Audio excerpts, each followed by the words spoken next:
Hi, everyone. We are here to share some insights about leading change in the modern workplace.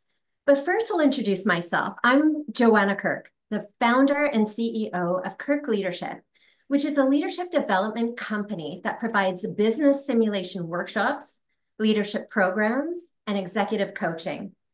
I'm based here in Toronto, Canada, and we provide services to clients globally. My team and I have been facilitating sessions for leaders for years to help them build their toolkit and their confidence in leading change. So today I have invited Tom Merrill here because A, he's a fantastic human being, and B, he's an expert in this space. So Tom, thank you for being here, and please tell everyone who you are. Of course, Joanna. I'm delighted to be here.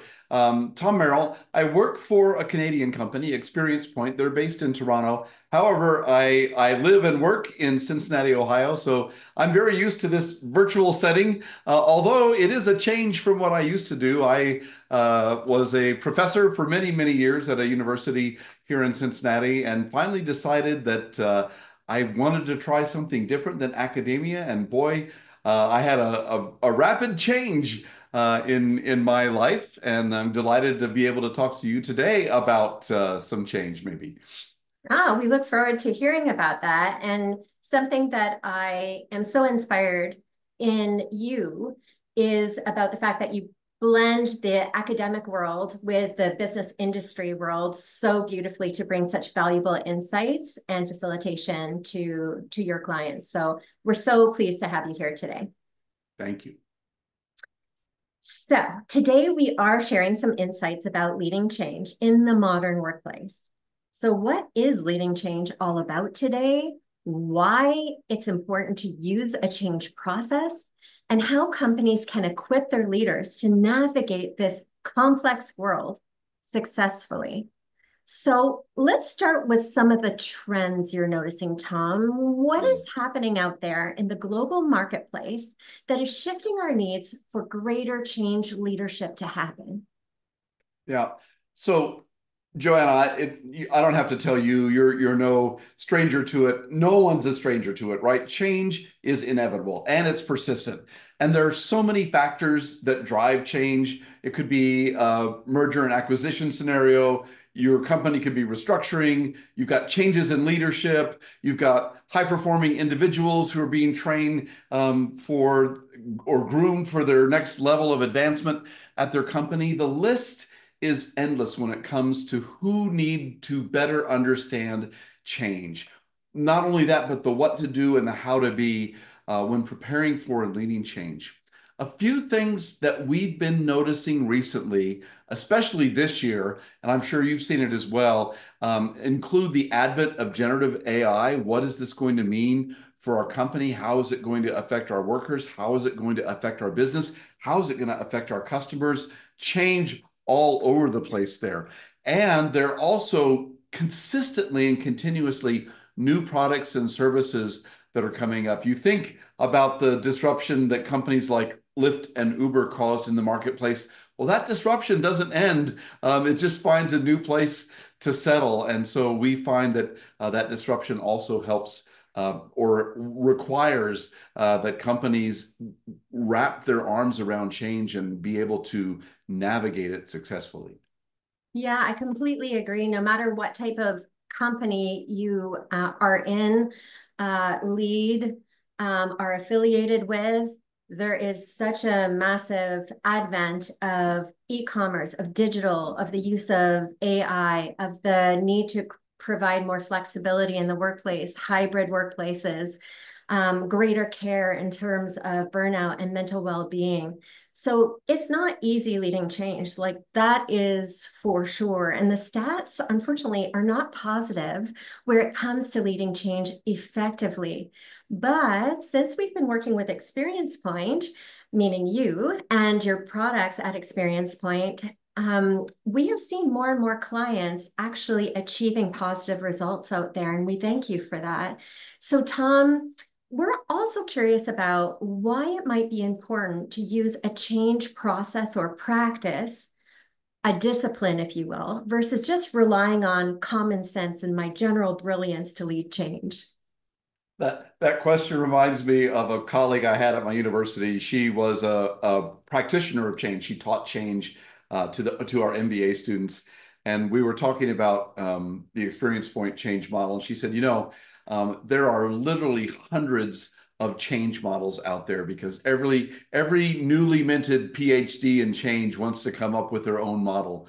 But aside from that, um, honestly, when addressing change, our point of view, what we advocate for, is having an understanding of the framework for change.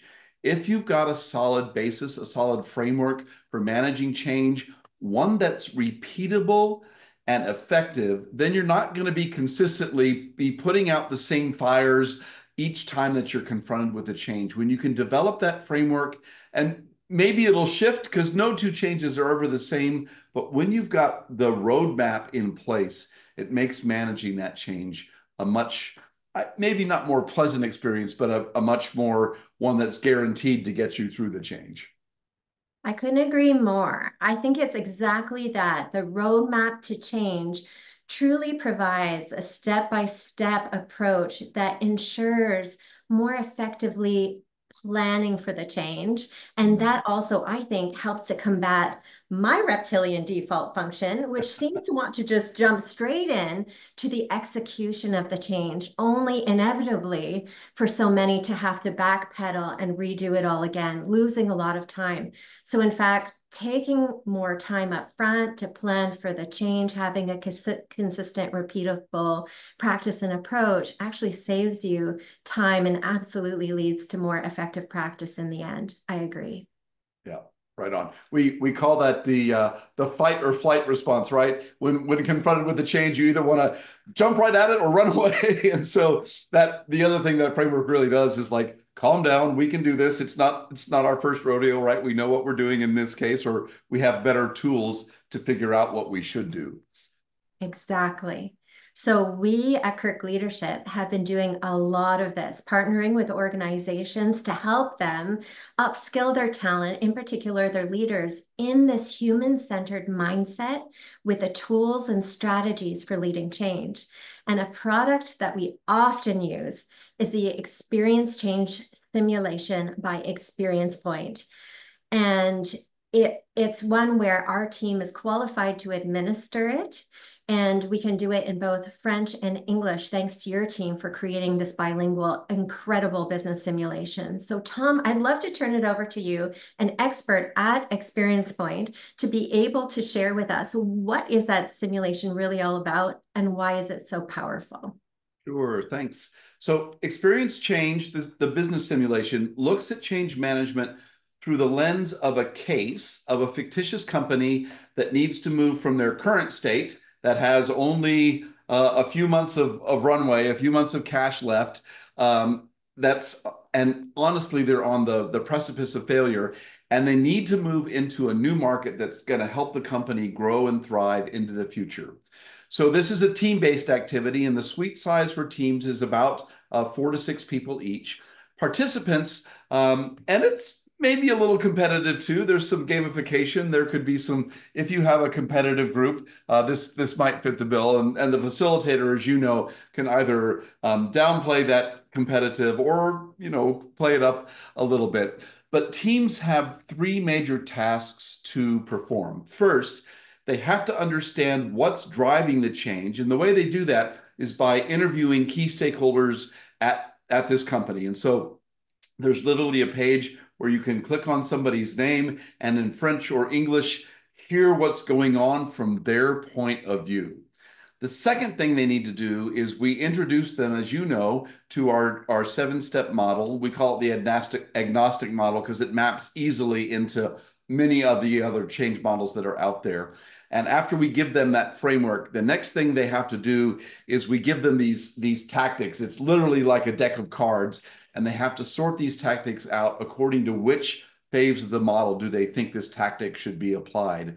All the while keeping track of time and money because they only have so many weeks and so many dollars to affect the change. And then finally, each team actually gets to implement the plan that they've just created. And this is the most exciting time, as you know, of the simulation, where teams are succeeding or maybe not, and it depends on the plan that they've made. And regardless of the outcome of the team's plan, the learning, as you know, is fantastic for every participant. I have to agree. This is an amazing simulation. It is competitive, it's engaging, it's fun. I love to facilitate it. So does my team. And one of the most amazing things about it is in every organization, people either don't have any tools or they might have some scattered throughout the organization. But this simulation actually has global best practice tools in a toolkit that everybody will download onto their own computers and have for consistency and to be able to use that toolkit that's used globally by so many industries in my practice, and I know in Tom's as well. All of this to say, during the simulation, we actually use those same tools so they get an opportunity to practice this in the case study, along with discussion spaces for application to their own context and their industry as well. Yeah, and Joanna, we so admire you because every time we see the results of a Kirk leadership change management simulation running, like your scores are through the roof, right? Your NPS scores are fantastic. We know you have some fantastic facilitators, both in English and French, as you mentioned, and the experience really for participants is world class. Thank you so much for saying that.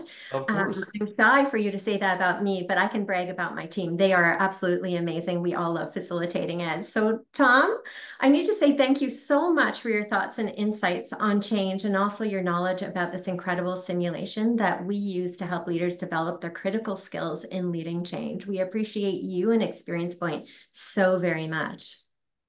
Thanks, Joanna. It's been a pleasure to chat with you today, and thanks for being such a great partner with ExperiencePoint. And hopefully you all found this interesting. And if you want to chat more about how to support your talent in leading change, you can contact us by going to our website, which is kirkleadership.com. Thanks, everyone.